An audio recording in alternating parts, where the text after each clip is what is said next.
Good evening. कैसे आप सभी लोग? एवीएन स्टडी सेंटर में आपका स्वागत है। आज हम लोग देखेंगे क्लास 10th का साइनो, जो 2 नंबर का पूछा जाता है। हर बार पूछा गया है, इस बार भी पूछा ही जाएगा। ऐसा नहीं है कि साइनो को छोड़कर देगा और दूसरा सब्जेक्ट उठा लेगा, दूसरा चैप्टर उठा लेगा, ऐसा कुछ नहीं है। क्लास 10th में लगभग syno, anto, one word substitutions, voice narrations, question tag, आपको डिग्री जो हम लोग पॉजिटिव डिग्री, कंपैरेटिव डिग्री और सुपरलेटिव डिग्री पढ़ते हैं, ये सब ग्रामर का प्रीपोजिशंस हो गया, आर्टिकल हो गया, नाउन्स हो गया, एडजेक्टिव हो गया, मतलब पार्ट्स हर जगह से सवाल पूछा जाता है। ठीक है, तो आप देखिए पहला सवाल है हमारे पास। साइनो, साइनो का अर्थ होता है समानार्थी शब्द, यानी कि एक जैसा शब्द उसके जैसा मिले। ठीक है, उसी का रूप का दूसरा शब्द मिलेगा। तो शुरू करते हैं। देखिए पहला सवाल हमारे पास है सॉर्टेड। आप ध्यान से देखिए कि सॉर्टेड का मतलब होता क्या है। चारों ऑप्शन को हम एक्सप्लेन करते हैं। पहला, ये 4 नंबर, ये जो है हमारे पास डेंजर, इसका मतलब क्या होता है? सॉर्टेड का मतलब आप बता सकते हैं हिंदी क्या होगा। पहले हम बता रहे हैं 4 नंबर का। डेंजर का मतलब होता है खतरा। क्या होता है भाई? खतरा। ठीक है, डेंजर का मतलब हुआ खतरा। और स्प्लेंडेड का मतलब होता है सुपर। क्या होता है? सुपर। सुपर का मतलब सुपर बोलिए या फिर गाला बोलिए। ठीक है, इसका मतलब होता है शानदार। क्या होता है? शानदार। ये सी नंबर का ये रहा।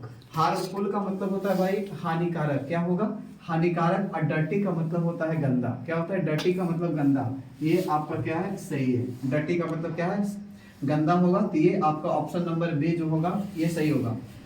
दूसरा सवाल है प्लस। प्लस का मतलब कम का मतलब होता है आना, ये तो कभी होगा नहीं। टेस्टी का मतलब होता है स्वाद। डिलीट का मतलब होता है खाली कर देना या हटा देना। डिलीट का मतलब खाली करना या हटा देना। तो आंसर होगा लग्जरी। डेट मीन्स हम इसको बोल सकते हैं रीच। क्या बोलेंगे? रीच बोल सकते हैं। ठीक है, रीच भी होगा, लग्जरी भी होगा। अगला सवाल है इलेक्ट का मतलब होता है चुनना। तो इलेक्ट का मतलब चुनना। तो रिजेक्ट का मतलब होता है अस्वीकार करना, यानी कि ये इसका एंटो हो सकता है। ठीक है, वोट आउट का मतलब होता है बाहर का अधिकार। और डिनाई का मतलब होता है इनकार कर देना। तो आंसर क्या होगा? चूज। आंसर क्या होगा? चूज होगा। इसका आप लिख सकते हैं सेलेक्ट भी लिख सकते थे। क्या लिखिएगा? सेलेक्ट भी लिखिएगा। अगला सवाल है 4 नंबर पे अबेंडन। अबेंडन का मतलब होता है छोड़ देना, या डेट मीन्स आप बोल सकते हैं गिव अप कर देना। क्या कर देना? गिव अप कर देना। तो आप देखिए एडमिट का मतलब होता है भर्ती करना। क्या होता है? भर्ती करना। रिटेन का मतलब होता है पुनः याद करना। क्या करना? पुनः याद करना। और फोर का मतलब होता है के लिए। क्या होता है? के लिए। फोर का मतलब क्या होगा? के लिए। तो आंसर क्या होगा? फोरसेक का मतलब होता है छोड़ देना या त्याग देना। छोड़ देना या फिर त्याग देना। अगला सवाल है 5 नंबर। ऐड का मतलब होता है सहायक। क्या होता है? सहायक। ऐड का मतलब क्या होगा? सहायक होगा। या फिर आप बोल सकते हैं एडिस।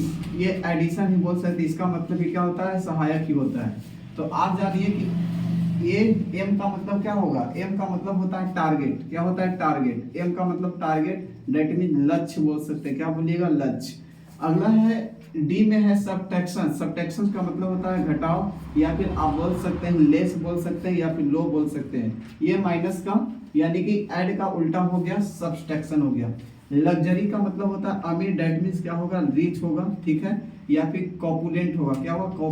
कॉपुलेंट। कॉपुलेंट का मतलब भी क्या होता है? रिच ही होता है। तो आंसर इसका होगा असिस्टेंस होगा। असिस्टेंस का मतलब होता है क्या? सहायक होता है। अगला सवाल है 6 नंबर पे रिबेट। रिबेट का मतलब क्या हुआ? कमीशंस का हिंदी होता है आयोग। कमीशंस का हिंदी क्या होता है भाई? आयोग। कमीशंस का हिंदी आयोग हुआ। और डिस्काउंट का मतलब होता है छूट। डिस्काउंट का मतलब क्या हुआ? छूट। प्रेडिक्ट का मतलब होता है भविष्यवाणी करना। क्या करना? भविष्यवाणी करना। प्रेडिक्ट का मतलब होता है भविष्यवाणी करना। और सिन का मतलब होता है पाप। क्या होता है? पाप, जिसे हम बोल सकते हैं वाइस बोल सकते हैं। वाइस का मतलब भी क्या होता है? पाप होता है। इसका आंसर क्या होगा? इसका आंसर होगा B for Bombay, that means discount होगा। क्या होगा? डिस्काउंट होगा। तो आप ये जो भी है हर सवाल का आंसर हम दे चुके हैं। और ये देखिए हर ऑप्शन का भी हम ये एक्सप्लेन कर दिए। तो आप ये समझ सकते हैं कि ऐसा सवाल बिहार बोर्ड में पूछा जाता है और पूछने की संभावना होती है। तो आप करके जाइए, साइनो इंटू आप पढ़ के जाइए, ताकि आपके एग्जाम में अभी लगभग भी देरी है। आज 4 तारीख हुआ, अभी लगभग 13 दिन देरी है। ठीक है, तो आप ये सब पढ़िए। Thank you so much.